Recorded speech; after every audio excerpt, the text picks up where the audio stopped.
Você abre o portal da Receita Federal e o impacto é imediato, um auto de infração da Receita Federal. E o número que salta aos olhos congela o seu sangue, uma multa de 150%. A narrativa padrão acusa sua empresa de fraude, sonegação ou conluiu, mas o texto é vago, genérico, sem detalhar quem, como ou quando o suposto ato ilícito teria ocorrido. Nesse momento, a paralisia é uma reação comum. Mas a ameaça é real e imediata, a exigência de um valor exorbitante que pode travar seu fluxo de caixa com garantias, a negativação da sua empresa no CADEM e o envio do seu CNPJ para a Procuradoria-Geral da Fazenda Nacional, contaminando sua capacidade de obter crédito e fechar contratos. Meu nome é Lucas Lisboa Rodrigues. Neste vídeo, vamos transformar essa paralisia em um plano de ação. Vou te mostrar, de forma estratégica e sem jargões desnecessários, como a lei e o processo administrativo fiscal são suas maiores ferramentas para, primeiro, desqualificar essa multa de 150% para 75%, ou até eliminá-la, e, segundo, corrigir a base de cálculo do tributo que está sendo cobrado. A tese central é simples e poderosa. A multa qualificada, essa de 150%, é uma medida excepcional. Ela só pode ser aplicada quando o fisco apresenta provas concretas e uma descrição detalhada da intenção de fraudar, o dolo. Sem essa prova robusta, a penalidade é ilegal, e nós vamos desconstruí-la, passo a passo. Pense no auto de infração como um laudo de engenharia sobre a estrutura da sua empresa. A multa de 75%, prevista na Lei 9.430, de 1996, em seu artigo 44, é como um engenheiro apontar um erro de cálculo na planta.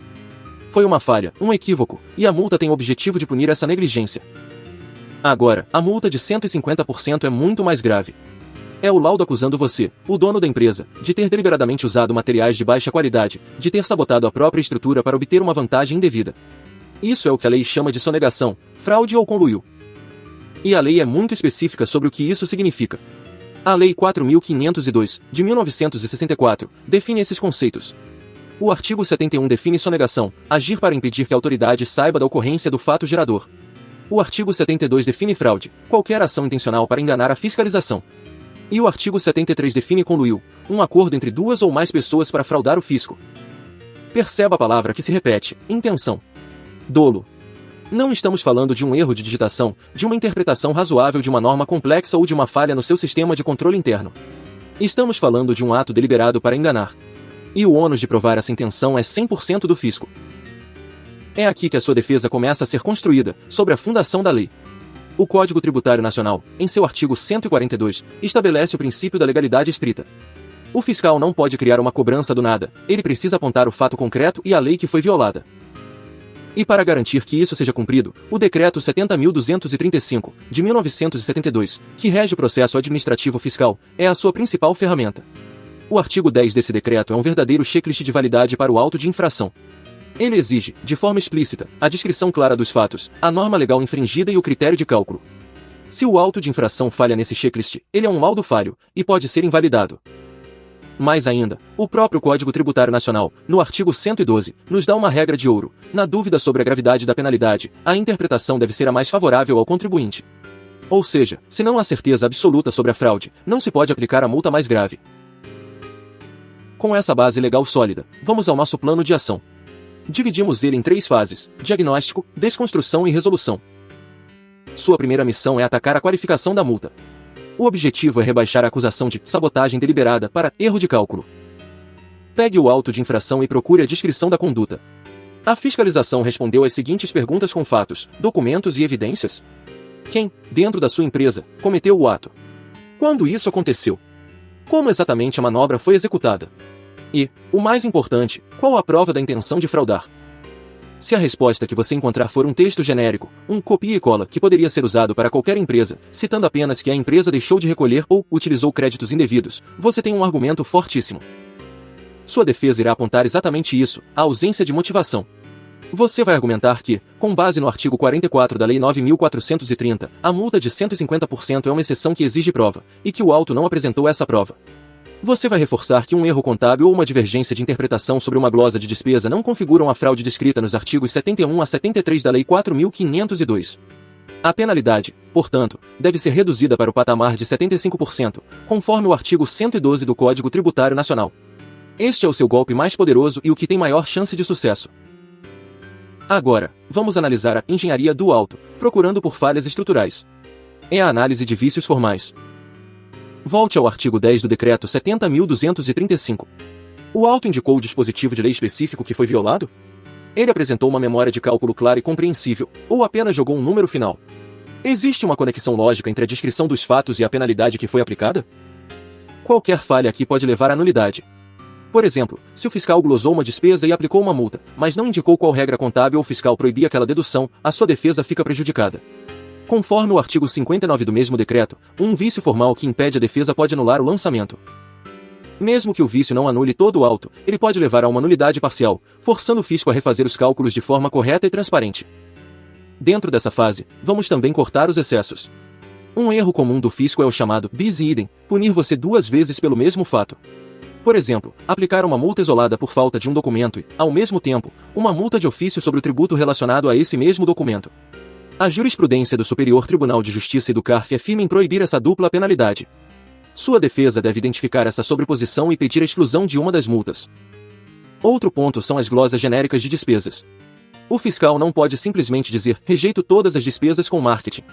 Ele precisa analisar individualmente e justificar por que cada uma delas é considerada indedutível. Se ele não o fez, você deve exigir a prova, juntar sua documentação contábil e, se necessário, pedir uma diligência ou até mesmo uma perícia para validar seus números. O direito à produção de provas é garantido. Com os argumentos de defesa estruturados, quais são os caminhos práticos? O primeiro passo é apresentar sua impugnação dentro do prazo, que geralmente é de 30 dias, perante a Delegacia da Receita Federal de Julgamento, a DRJ. Sua peça deve ser um roteiro claro. Tese principal é a desqualificação da multa para 75%. De forma secundária, apresente as teses de vícios formais, a proibição do bis idem e o pedido de revisão das glosas.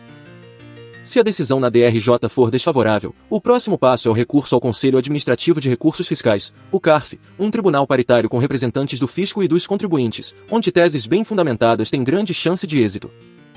Em paralelo à defesa técnica, você precisa de uma estratégia financeira. Se o valor é alto, pode ser necessário apresentar uma garantia para continuar discutindo sem ter o nome negativado. Avalie opções menos onerosas, como o seguro-garantia ou a fiança bancária. E olhe para o futuro. Após a discussão administrativa terminar e o débito for considerado definitivo, ainda podem existir saídas, como os programas de transação tributária, previstos na Lei 13.988, de 2020, que permitem negociar com a Procuradoria-Geral da Fazenda Nacional e obter descontos significativos em multas e juros. Como argumento final, de reforço, use a Constituição Federal. O artigo 150, inciso 4, veda o uso de tributos com efeito de confisco.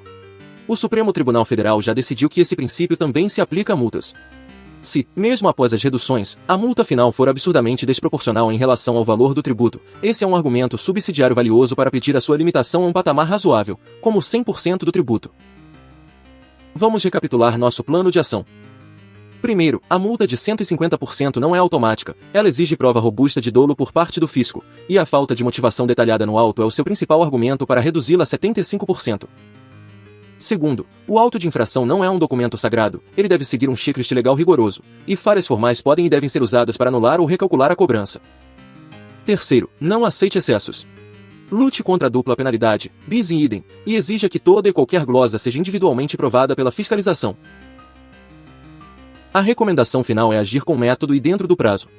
Organize um dossiê com todas as provas, estruture sua defesa de forma lógica e não hesite em solicitar diligências ou perícias para comprovar seu direito. Uma governança fiscal bem executada transforma um problema potencialmente devastador em um processo gerenciável.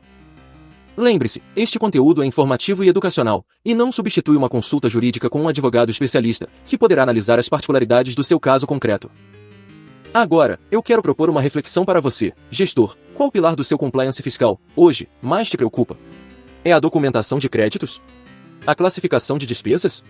A interpretação de novas normas? Deixe sua reflexão nos comentários. Isso enriquece o debate e nos ajuda a criar conteúdos que realmente façam a diferença no seu dia a dia.